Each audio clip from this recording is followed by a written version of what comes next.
करता है वह ज्योति से बैर रखता है और ज्योति के निकट नहीं आता, ऐसा ना हो कि उसके कामों पर दोष लगाया जाए। ध्यान से सुनिएगा।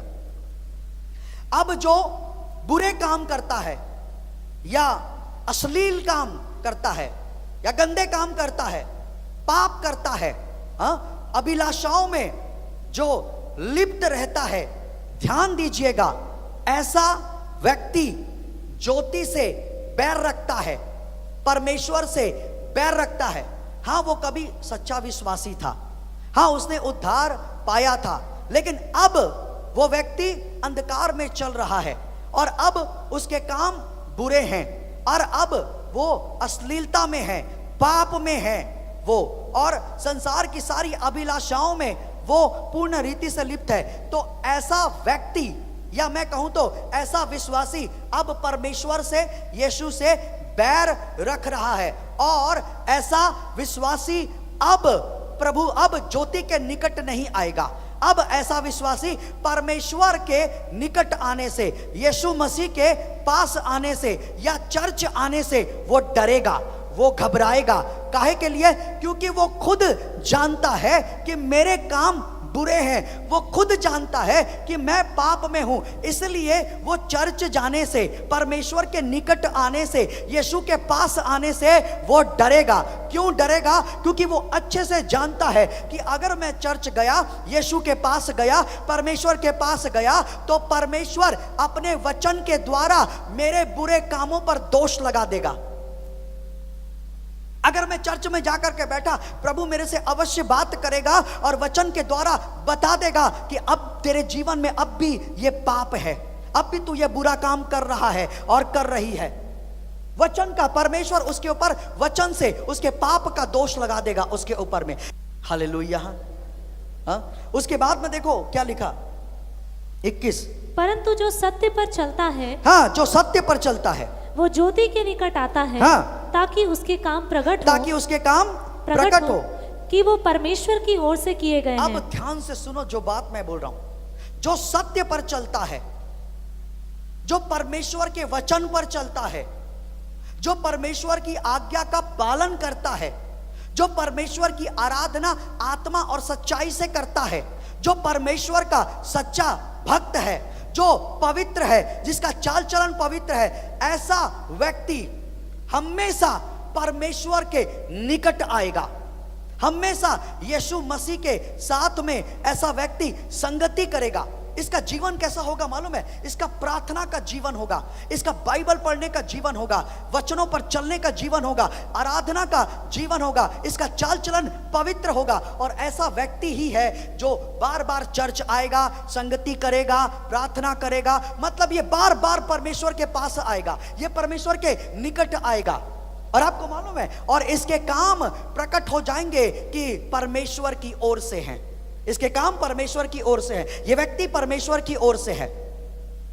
याद रखना, कोई भी विश्वासी अगर आज पाप में फंसा हुआ है तो वो परमेश्वर के पास, परमेश्वर के यीशु के निकट और कलीसिया में आने से वो डरेगा, वो घबराएगा, वो नहीं आएगा, वो आनाकानी करेगा आने के लिए। समझ जाना कि उसके काम बुरे हैं, वो पाप में फंसा हुआ है, इसलिए वो परमेश्वर के निकट नहीं आ रहा। लेकिन जो व्यक्ति परमेश्वर की संगति के लिए भूखा है, प्यासा है, वो चर्च आना मांगता है, वो प्रार्थना करना मांगता, आराधना करना मांगता है, बाइबल पढ़ना मांगता है, वो इसके लिए भूखा है, वो इसके लिए प्यासा है, तो समझ जाना मेरे प्रियो कि ये जो व्यक्ति है, ये सत्य पर चलने वाला व्यक्ति है, ये वचन पर चलने वाला व्यक्ति है, ये खुदा का आज्ञाकारी व्यक्ति है, ये अपने सारे चाल चलन में ये व्यक्ति पवित्र है, इसलिए ये परमेश्वर के निकट आना मांगता है। कितनों को समझ में आ रहा है? आपका दूर जाना बताता है कि आप पाप में हो, याद रखना। आपका परमेश्वर के पास आना यह बताता है कि आप पवित्रता में हो। कितनों को समझ में आ रहा है? समझ में आ रहा है? आपके काम बता रहे हैं। अगर आप दूर जा रहे हो प्रभु से, आप पाप में हो, अभी भी आप पाप में हो, अभी भी आप पाप में हो, अभी भी खुदा आपको बार बार अवसर दे रहा है, कहीं ऐसा ना हो जाए कि यह पाप आपको मार दे एक दिन। कितनों को समझ में आ रहा है? एक बहन है, वो मिनी की फ्रेंड है, एक बहन है। आज से 3-4 साल पहले मैं उसको समझाता रहा, मैं उसको डांटता रहा, मैं उसको समझाता रहा, मैं उसको डांटता रहा। अब क्योंकि मैं भविष्यवक्ता हूं, मैं सीधी बात करता हूं, घुमाने फिराने वाला या किसी को खुश करने वाला बात मैं नहीं करता, क्योंकि एक प्रॉफिट ऐसा ही होता है, सीधी बात करता है। जो प्रभु बोल देगा वो बोल देगा सीधा। मैं उसको बहुत समझाता था, उसको बहुत मैं समझाया। जब नहीं समझने के बाद में मैंने उस बहन को डांटना शुरू किया। तो जब मैंने डांटा तो वो अपने हृदय में मेरे से बैर रखने लगी, क्योंकि मैं उसको डांटता था तो अपने हृदय में बैर रखने लगी और मेरे से बुरा मान गई। लेकिन सामने वो मेरे सामने वो अच्छी रहती थी, लेकिन क्योंकि मैं प्रॉफिट था, मैं भविष्यवक्ता था, और भविष्यवक्ता अंदर की बात जानते हैं, वो आत्मा के अंदर की बात जान लेते हैं। मैं जानता था कि वो अंदर में मेरे से बैर रख रही है, लेकिन उसके बावजूद भी क्योंकि प्रभु ने मेरे को ये बोझ दिया उसको समझाते रहना, मैं उसको समझाता रहा, वो नहीं समझी। और आपको मैं बता दूं, आज वो बहुत बुरी स्थिति में है, वो बहुत बुरी परिस्थिति में है। आपको मैं बता दूं, अगर मैं आपको बोलूं तो वो बिस्तर पर है आज। और आज वो बहन, जब वो बहन मेरे से मिलती है तो आज वो रोती और पश्चाताप करती है, भैया आपने मुझे बहुत समझाया, आपने मुझे बहुत डांटा, लेकिन मेरे अकल में नहीं आई, मैं समझ नहीं पाई। लेकिन जब ये विपत्ति और ये संकट आज मेरे ऊपर में पड़ा है, तब मेरे को समझ में आता है, काश उस समय अगर मैं समझ गई होती तो आज मेरी ये कंडीशन नहीं होती।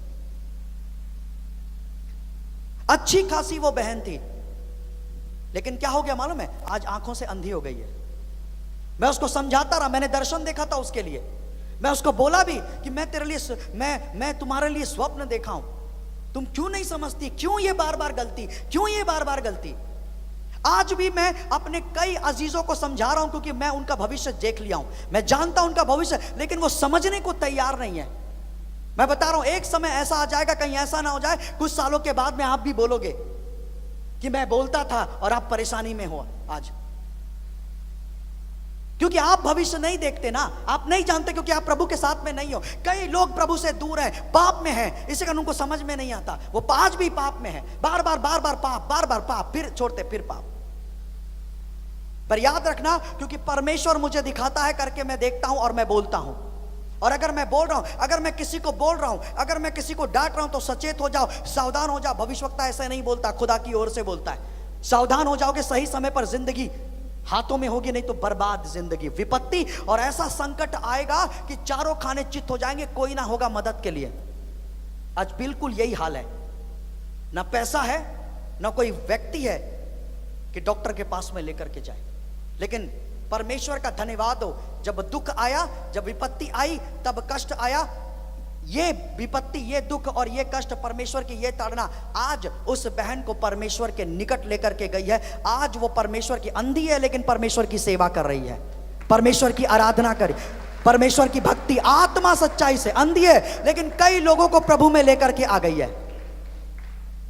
तो क्यों इंतजार कर रहे हो भैया कि कोई विपत्ति आए, परमेश्वर की कोई ताड़ना आए या कोई दुख आए तब अकल ठिकाने आए? क्यों इंतजार कर रहे हो? आज परमेश्वर समझा रहा है तो क्यों नहीं समझते? क्यों नहीं समझते? परमेश्वर समझा रहा है, क्यों इंतजार कर रहे हो कि कोई बड़ी विपत्ति आ जाए और तब अकल ठिकाने आए? क्या आप मेरे साथ हैं? कितनों को समझ में आ रहा है? मैंने कहा, अगर आप प्रभु से दूर जा रहे हो, 101% आप पाप में हो, आप अभिलाषा में लिप्त हो, 101%। अगर आप परमेश्वर के निकट आ रहे हो, परमेश्वर के अगर आप पास आ रहे हो, तो ये इस बात का चिन्ह, आप सत्य पर चलते हो, आप पवित्र जीवन जीते हो, वचन पर हो, खुदा के लिए आपके अंदर में प्यार है, भूख है, प्यास है। कितनों को समझ में आ रहा है?